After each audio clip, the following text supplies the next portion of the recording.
कहते हैं हम लोग एक बहुत ज़्यादा इंपॉर्टेंट टॉपिक करेंगे, एक थ्योरी करेंगे, डाल्टन्स एटॉमिक थ्योरी। इस थ्योरी को डाल्टन्स एटॉमिक थ्योरी इसलिए बोला जाता है क्योंकि ये थ्योरी जो थी डाल्टन ने दी थी। एक साइंटिस्ट का नाम है डाल्टन, ठीक है। एटॉमिक थ्योरी है, नाम से पता लग रहा है कि एटम्स के बारे में बात करेंगे हम लोग यहाँ पे, ठीक है। तो देखते हैं कि क्या है यहाँ पे। हम लोगों को बेटा ये पता लग चुका है कि हमारे इर्द गिर्द जितना भी मैटर है वो सब कुछ जो है वो छोटे छोटे जो हैं वो इंडिविजिबल ना बट पाने वाले जो पार्टिकल्स हैं जिनको हम लोग देख नहीं सकते हैं उनसे मिलके बने हैं और जिनको हम लोग नाम दे देते हैं एटम्स, ठीक है। एटम्स मतलब कि उसका मतलब होता है इनडिविजिबल, मतलब वो इतने छोटे होते हैं कि उसको आगे हम लोग नहीं तोड़ सकते हैं। सारे के सारे एटम्स जो हैं उससे मैटर जो है उन्हीं से मिलके बनते हैं। और ये सारी चीज़ें जो हैं वो एक ग्रीक फिलोसफर थे डेमोक्रिटिक्स, उनके टाइम से चल रही है ये चीज़, ठीक है। लेकिन कुछ समय बाद जैसे जैसे साइंटिस्ट ने अपने अपने लॉज दिए और इम्प्रूवमेंट होती गई, कहीं कमियां पाई गई, फिर कहते इम्प्रूवमेंट के लिए नए लॉज दिए गए, तो ये चीज़ जो है फिर से सामने उभर कर आई और बहुत सारे एक्सपेरिमेंट भी किए गए जिससे हम लोगों ने जितने भी लॉज पीछे किए हैं, कम्बिनेशन लॉ किए, जितने भी law of conservation of mass, law of reciprocal proportion, ये सब कुछ जो है कहते हैं हमारे पास इन सभी एक्सपेरिमेंट्स का ही रिजल्ट है। और अब देखते हैं कि ये डाल्टन एटॉमिक थ्योरी के अकॉर्डिंग क्या हम लोगों ने स्टूडेंट्स जितने भी लॉज ऑफ कम्बिनेशन किए हैं वो सभी लॉ जो हैं प्रॉपरली कहीं पे फिट बैठते हैं, कहाँ पे वो अप्लाई होते हैं हमारी केमिस्ट्री में। उस चीज़ को प्रूव करने के लिए, वेरीफाई करने के लिए जॉन डाल्टन साइंटिस्ट का नाम था, ठीक है। उन्होंने एक सिंपल सी थ्योरी दी थी जिसको उन्होंने नाम दिया डाल्टन्स एटॉमिक थ्योरी। तो अब देखते हैं कि इस थ्योरी के मेन पॉइंट्स क्या थे। फर्स्ट पॉइंट आता है इस थ्योरी के according, matter is made up of the extremely small indivisible and indestructible ultimate particles called atom. पहला कहते पॉइंट ये था कि सारा का सारा जो मैटर है, जो कुछ भी है हमारे आसपास इर्द गिर्द, वो छोटे छोटे पार्टिकल से मिलके बना है जिनको हम लोग तोड़ नहीं सकते और उनको बोला जाता है एटम्स। कहने का मतलब छोटे सारे सब कुछ जो है मैटर से मिलके बना है। दूसरा पॉइंट था atoms of the same element are identical in all respect, that is in shape, size, mass and chemical properties. एक एलिमेंट के जितने भी एटम्स होंगे, 5 हैं, 10 हैं, 1000 हैं, वो सब एक जैसे ही होंगे, शेप में भी, साइज में भी, अपने भार में भी और उनकी प्रॉपर्टीज में भी। तीसरा पॉइंट था atoms of the different elements are different. अगर आपके पास दो अलग अलग एलिमेंट्स हैं या तीन अलग अलग एलिमेंट्स हैं तो उन सभी एलिमेंट्स के जो एटम्स होंगे वो डिफरेंट डिफरेंट होंगे, प्रॉपर्टी में, शेप में, सारी प्रॉपर्टीज डिफरेंट होगी उनकी, ठीक है स्टूडेंट्स। फोर्थ पॉइंट है हमारे पास atom is the smallest unit that takes part in chemical combination.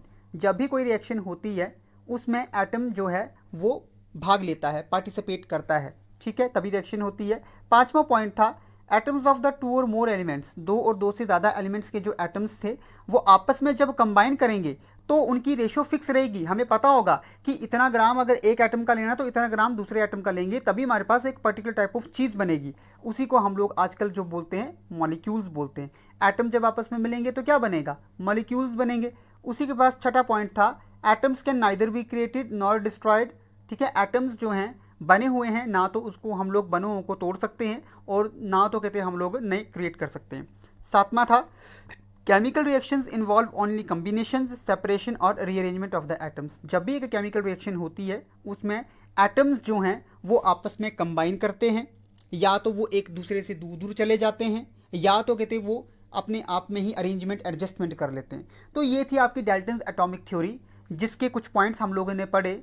और ये थ्योरी देने की ज़रूरत उसको डाल्टन को इसलिए पड़ी कि वो जितने भी लॉज हम लोगों ने केमिकल कम्बिनेशंस के किए हैं उनको अच्छे से एक जस्टिफिकेशन देना चाहते थे, वेरिफिकेशन करना चाहते थे, ठीक है बेटा। सिंपल थ्योरी है, बहुत ईजी है, अंडरस्टूड इट। थैंक यू बेटा, हैव ए नाइस डे। आज कहते हम लोग एक बहुत ज़्यादा इंपॉर्टेंट टॉपिक करेंगे, एक थ्योरी करेंगे, डाल्टन्स एटॉमिक थ्योरी। इस थ्योरी को डाल्टन्स एटॉमिक थ्योरी इसलिए बोला जाता है क्योंकि ये थ्योरी जो थी डाल्टन ने दी थी। एक साइंटिस्ट का नाम है डाल्टन, ठीक है। एटॉमिक थ्योरी है, नाम से पता लग रहा है कि एटम्स के बारे में बात करेंगे हम लोग यहाँ पे, ठीक है। तो देखते हैं कि क्या है यहाँ पे। हम लोगों को बेटा ये पता लग चुका है कि हमारे इर्द गिर्द जितना भी मैटर है वो सब कुछ जो है वो छोटे छोटे जो हैं वो इंडिविजिबल ना बट पाने वाले जो पार्टिकल्स हैं जिनको हम लोग देख नहीं सकते हैं उनसे मिलके बने हैं और जिनको हम लोग नाम दे देते हैं एटम्स, ठीक है। एटम्स मतलब कि उसका मतलब होता है इनडिविजिबल, मतलब वो इतने छोटे होते हैं कि उसको आगे हम लोग नहीं तोड़ सकते हैं। सारे के सारे एटम्स जो हैं उससे मिल मैटर जो है उन्हीं से मिलके बनते हैं।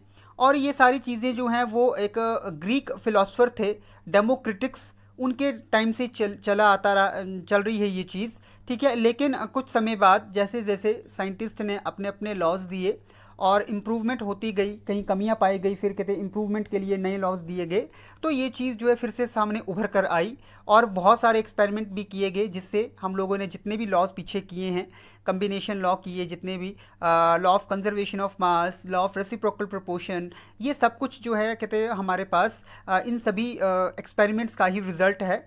और अब देखते हैं कि ये डाल्टन एटॉमिक थ्योरी के अकॉर्डिंग क्या हम लोगों ने स्टूडेंट्स जितने भी लॉज ऑफ कम्बिनेशन किए हैं वो सभी लॉ जो हैं प्रॉपरली कहीं पे फिट बैठते हैं, कहाँ पे वो अप्लाई होते हैं हमारी केमिस्ट्री में, उस चीज़ को प्रूव करने के लिए, वेरीफाई करने के लिए जॉन डाल्टन साइंटिस्ट का नाम था, ठीक है, उन्होंने एक सिंपल सी थ्योरी दी थी जिसको उन्होंने नाम दिया डाल्टन्स एटॉमिक थ्योरी। तो अब देखते हैं कि इस थ्योरी के मेन पॉइंट्स क्या थे।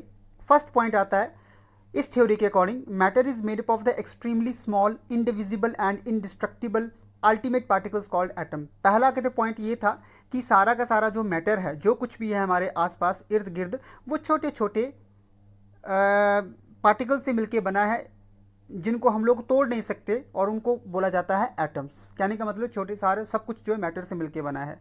दूसरा पॉइंट था atoms of the same element are identical in all respect, that is in shape, size, mass and chemical properties.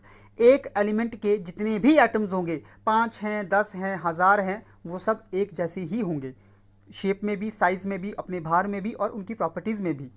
तीसरा पॉइंट था atoms of the different elements are different. अगर आपके पास दो अलग अलग एलिमेंट्स हैं या तीन अलग अलग एलिमेंट्स हैं, तो उन सभी एलिमेंट्स के जो एटम्स होंगे वो डिफरेंट डिफरेंट होंगे, प्रॉपर्टी में, शेप में, सारी प्रॉपर्टीज डिफरेंट होगी उनकी, ठीक है स्टूडेंट्स। फोर्थ पॉइंट है हमारे पास atom is the smallest unit that takes part in chemical combination. जब भी कोई रिएक्शन होती है उसमें एटम जो है वो भाग लेता है, पार्टिसिपेट करता है, ठीक है, तभी रिएक्शन होती है। पांचवा पॉइंट था एटम्स ऑफ द 2 और मोर एलिमेंट्स, 2 और 2 से ज़्यादा एलिमेंट्स के जो एटम्स थे वो आपस में जब कंबाइन करेंगे तो उनकी रेशो फिक्स रहेगी। हमें पता होगा कि इतना ग्राम अगर एक एटम का लेना तो इतना ग्राम दूसरे एटम का लेंगे, तभी हमारे पास एक पर्टिकुलर टाइप ऑफ चीज़ बनेगी। उसी को हम लोग आजकल जो बोलते हैं मॉलिक्यूल्स बोलते हैं। एटम जब आपस में मिलेंगे तो क्या बनेगा, मॉलिक्यूल्स बनेंगे। उसी के पास छठा पॉइंट था atoms can neither be created nor destroyed, ठीक है, एटम्स जो हैं बने हुए हैं, ना तो उसको हम लोग बने हुए को तोड़ सकते हैं और ना तो कहते हैं हम लोग नए क्रिएट कर सकते हैं। सातवां था chemical reactions involve only combinations, separation और रीअरेंजमेंट ऑफ द एटम्स। जब भी एक केमिकल रिएक्शन होती है उसमें एटम्स जो हैं वो आपस में कंबाइन करते हैं, या तो वो एक दूसरे से दूर दूर चले जाते हैं, या तो कहते वो अपने आप में ही अरेंजमेंट एडजस्टमेंट कर लेते हैं। तो ये थी आपकी डाल्टन्स एटॉमिक थ्योरी, जिसके कुछ पॉइंट्स हम लोगों ने पढ़े। और ये थ्योरी देने की ज़रूरत उसको डाल्टन को इसलिए पड़ी कि वो जितने भी लॉज हम लोगों ने केमिकल कम्बिनेशंस के किए हैं उनको अच्छे से एक जस्टिफिकेशन देना चाहते थे, वेरिफिकेशन करना चाहते थे, ठीक है बेटा। सिंपल थ्योरी है, बहुत ईजी है, अंडरस्टूड इट। थैंक यू बेटा, हैव ए नाइस डे।